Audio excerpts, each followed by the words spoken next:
दोस्तों आज हम पश्चिम बंगाल के चाय के बागान यानी कि दार्जिलिंग की बात करने जा रहे हैं। आज इस वीडियो में हम जानेंगे कि हमको दार्जिलिंग कैसे पहुंचना है, दार्जिलिंग में घूमने की कौन कौन सी मुख्य जगह हैं, वह खाने पीने की क्या व्यवस्था है और दार्जिलिंग घूमने का सबसे बेस्ट टाइम कौन सा है, और साथ ही जानेंगे दार्जिलिंग के बारे में बहुत कुछ।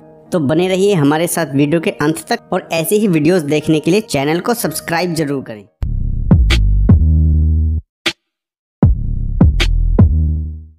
दार्जिलिंग पश्चिम बंगाल राज्य में स्थित है और ये बांग्लादेश, भूटान और नेपाल जैसे देशों से सटा हुआ है।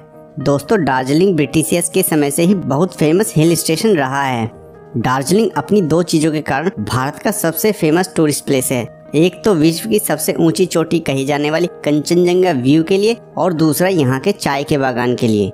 यहाँ बहुत ही बड़े स्केल पर चाय एक्सपोर्ट की जाती है।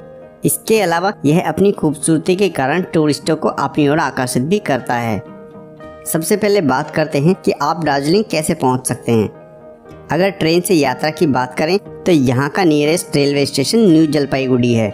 इस जंक्शन पर उत्तर पूर्वी राज्यों के लिए जाने वाली ज्यादातर ट्रेनें रुकती हैं। यहाँ से दार्जिलिंग की दूरी लगभग 75 किलोमीटर है। रेलवे स्टेशन से शेयरिंग टैक्सी करके आप 2 से 3 घंटे में दार्जिलिंग पहुँच सकते हैं। शेयरिंग टैक्सी में आपको 400 से 500 रुपये चार्ज लगेगा। सबसे सस्ते विकल्प के लिए आपको रेलवे स्टेशन से 3 किलोमीटर दूर सिलीगुड़ी बस स्टैंड जाना है। फिर वहां से बस पकड़कर आप दार्जिलिंग पहुंच सकते हैं। बस का किराया लगभग 100 से 150 रुपये है। सड़क मार्ग के रास्ते दार्जिलिंग पहुंचने के लिए आपको सिलीगुड़ी के रास्ते दार्जिलिंग पहुंचना होगा। सिलीगुड़ी तक पहुंचने के लिए भारत के कई बड़े राज्यों से सीधे बस सेवा उपलब्ध है। सिलीगुड़ी से आगे आप शेयरिंग कैब, टैक्सी या फिर बस के द्वारा दार्जिलिंग पहुंच सकते हैं। बात करें हवाई जहाज द्वारा तो दार्जिलिंग का सबसे निकटतम एयरपोर्ट बागडोगरा एयरपोर्ट है। यह एयरपोर्ट दार्जिलिंग से लगभग 88 किलोमीटर की दूरी पर स्थित है, जहां से आप किसी भी कैब या प्राइवेट टैक्सी के द्वारा लगभग 3 घंटे के सफर के बाद दार्जिलिंग पहुंच सकते हैं।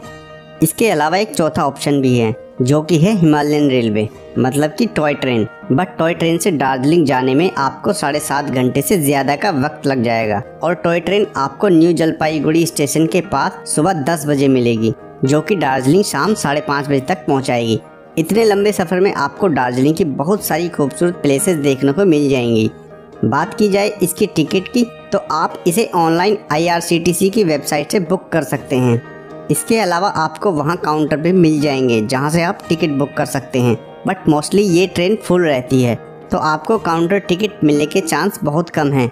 अगर आपको सिलीगुड़ी से दार्जिलिंग की टिकट नहीं मिलती है तो आप घूम मोनेस्ट्री के स्टेशन से दार्जिलिंग तक की टॉय ट्रेन की राइड ले सकते हैं और यह ट्रेन रास्ते में कई फेमस जगहों पर भी रुकती है। तो ट्रेन में बैठे बैठे ट्रेन राइड के साथ साथ खूबसूरत जगहों का भी आनंद ले सकते हैं। दोस्तों दार्जिलिंग पहुंचने के बाद सबसे पहले आपको होटल देखना है। तो यहाँ पर हम आपको बता दें कि आपको दार्जिलिंग में लो बजट से लेकर हाई बजट तक के होटल आराम से मिल जाएंगे। तो आप अपनी आवश्यकता और बजट के अनुसार अपना होटल का चुनाव कर सकते हैं। और बात करें रूम की कॉस्ट की तो यहाँ 650 रुपये से शुरू होकर आपको 4000 रुपये तक के होटल आराम से मिल जाएंगे। लेकिन दोस्तों एक चीज़ का आपको विशेष ध्यान रखना है कि आपको अपना होटल माल रोड या फिर गांधी रोड पर ही लेना है, क्योंकि यहाँ पर आपको बहुत सारे होटल्स के ऑप्शन तो मिल ही जाएंगे, साथ ही साथ आपको यहाँ ट्रांसपोर्ट व खाने पीने की भी फैसिलिटी मिल जाएगी। दोस्तों बात करें यहाँ पर खाने पीने की तो यहाँ खाने पीने की कोई समस्या नहीं है, क्योंकि आपको यहाँ वेज और नॉन वेज हर तरह का खाना मिल जाएगा। और बात करें यहाँ के लोकल फूड की तो दोस्तों यहाँ लोकल फूड में आपको यहाँ के रेस्टोरेंट्स और होटल्स में पश्चिम बंगाल का स्थानीय भोजन आपको मिल जाएगा। इसके अलावा देसी से लेकर विदेशी और फास्ट फूड खाना भी आप अपनी मेन्यू में रख सकते हैं। और रही खाने की कॉस्ट की बात तो 120 से लेकर 150 रुपये तक में आपको एक डिसेंट थाली यहाँ आसानी से मिल जाएगी। दोस्तों बात करते हैं यहाँ पर घूमने की तो घूमने के लिए आपको यहाँ पर टैक्सी हायर करनी पड़ेगी, जो कि आपको घंटाघर में मिलेगी, जो कि मॉल रोड के पास में ही है। और दोस्तों टैक्सी वाला आपसे 1000 रुपये से लेकर 1200 रुपये चार्ज करेगा और 5 से 6 किलोमीटर की रेडियस में आपको 7 से 8 टूरिस्ट प्लेसेस घुमाएगा और शाम को वापस आपको मॉल रोड ड्रॉप कर देगा। तब वहां से आप मॉल रोड की मार्केट को भी घूम सकते हैं और वहां शॉपिंग भी कर सकते हैं। इसके बाद दोस्तों अपने अगले 2 दिन की ट्रिप में आपको दार्जिलिंग से 10 से 20 किलोमीटर की दूरी पर जो टूरिस्ट प्लेसेस हैं उनको विजिट कर सकते हैं। दार्जिलिंग में घूमने के लिए आप प्राइवेट टैक्सी या फिर शेयरिंग टैक्सी बुक कर सकते हैं। यहाँ पर एक बात आपको बता दें कि पूरे दार्जिलिंग टूर पर आप 2 से 3 दिनों के लिए पहले दिन ही टैक्सी बुक कर लें, जिससे आपको टैक्सी का सभी दिनों का किराया काफ़ी सस्ता पड़ जाएगा। तो आइए जानते हैं दार्जिलिंग में कहाँ कहाँ घूमना चाहिए और कौन कौन से प्लेसेस को अपनी ट्रिप में कवर करने चाहिए। नंबर 1, टाइगर हिल। दार्जिलिंग से 13 किलोमीटर दूर स्थित यह पहाड़ की चोटी दार्जिलिंग के कंचनजंगा के बाद सबसे ऊंची चोटी है। इस हिल से आप पूरे दार्जिलिंग का खूबसूरत नज़ारा देख सकते हैं। इस जगह को दार्जिलिंग का सबसे खूबसूरत टूरिस्ट प्लेसेस भी कहा जाता है, क्योंकि यहाँ का सनराइज का सीन बहुत ही खूबसूरत दिखाई देता है। सनराइज का खूबसूरत नज़ारा देखने के लिए पर्यटक सुबह ही वहाँ पहुँच जाते हैं। सूरज की पहली किरण जब कंचनजंगा की चोटियों पर पड़ती है तो चोटियों का रंग बदलकर गुलाबी और ऑरेंज नजर आता है। इस अद्भुत नज़ारे को देखने के लिए ही यहाँ टूरिस्ट आते हैं और इस दृश्य का आनंद उठाते हैं। Number 2, Batasia loop. Batasia loop Darjeeling में स्थित एक विशाल रेलवे ट्रैक लूप है। यहाँ पहाड़ों के घुमावदार रास्तों को काटकर टॉय ट्रेन की लाइन बिछाई गई है। इस स्थान को एक सुंदर बाग की तरह भी बनाया गया है। इसके बगीचे में पौधों की दुर्लभ प्रजातियां आपको देखने को मिल जाएंगी। बतासिया लूप के बीच में गोरखा सैनिकों की याद में बनाया गया गोरखा वार मेमोरियल है। टॉय ट्रेन भी यात्रा के दौरान इस स्थान पर रुकती है, जिससे आप शहीदों के इस स्मारक को अच्छी तरह देख सकते हैं। Number 3, rock garden. Rock garden Darjeeling का बेहद आकर्षक व्यू पॉइंट है। पहाड़ों और चट्टानों को काटकर बनाए जाने की वजह से ही इसका नाम रॉक गार्डन पड़ा है। यहाँ पर एक वाटरफॉल भी है जो इस जगह के और भी आकर्षित बनाता है। नंबर 4, घूम मोनेस्ट्री। घूम मोनेस्ट्री शहर से केवल 8 किलोमीटर की दूरी पर स्थित है। यहाँ बौद्धों का प्राचीन मठ है। घूम का रेलवे स्टेशन दुनिया का सबसे ऊंचा रेलवे स्टेशन है, इसलिए यह टूरिस्ट प्लेस दुनिया भर में प्रसिद्ध है। नंबर 5, ऑब्जर्वेटरी हिल।